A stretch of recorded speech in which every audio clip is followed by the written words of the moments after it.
Баршаңызға сәлем. Бүгін сіздерге нәрестелердегі шайқалу синдромы жайлы ақпарат бермекшімін. Нәрестелер қатты жылаған кезде немесе нәрестелерде іш кебуі болған кезде біз балаларды шайқау арқылы, тербету арқылы жұбататын боламыз. Немесе ұйықтар кезде аяққа тербетеміз, немесе бесікті тербетеміз. Егер балаңызды қатты шайқайтын болсаңыз, балада шайқалу синдромы дамуы мүмкін.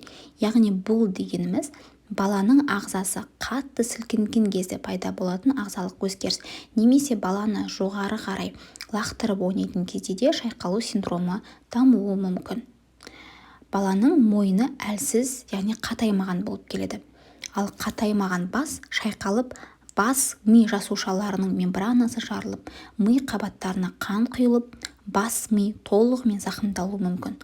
Бұл кезде балада сыртта ешқандай белгілер байқалмауы мүмкін. Ал кей жағдайларда басқа зақым келетін болса, баланың демалысы бұзылып, тырысулар болып, бала ұйқышыл, әлсіз болып кетеді.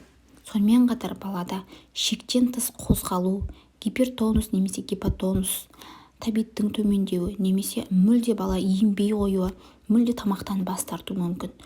Сонымен қатар көз қарашығы да ұлғаюы мүмкін. Және көзі қанталауы және қысу сияқты белгілермен де бірге жүреді. Егер балаңызға осындай белгілерді байқайтын болсаңыз, міндетті түрде дәрігерге апарғаныңыз абзал.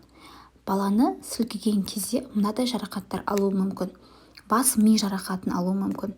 Эпилепсия, яғни тырысулардың пайда болуымен, және парез, паралич, сал ауруларына ұшырауы мүмкін. Және балада инвалидтік те болуы мүмкін. Және көз көруі және де құлақ естуі балада төмендеп немесе мүлде болмауы да мүмкін. Сол үшін де баланы сілкімегеніңіз абзал. Көп ата-аналар осы іс-әрекеттерді қауіпсіз деп ойлауы мүмкін. Яғни баланы тербету, баланы жоғары қарай лақтыру, бірақ бұл енді өсіп келе жатқан, енді ғана толған нәресте үшін өте қауіпті болып табылады.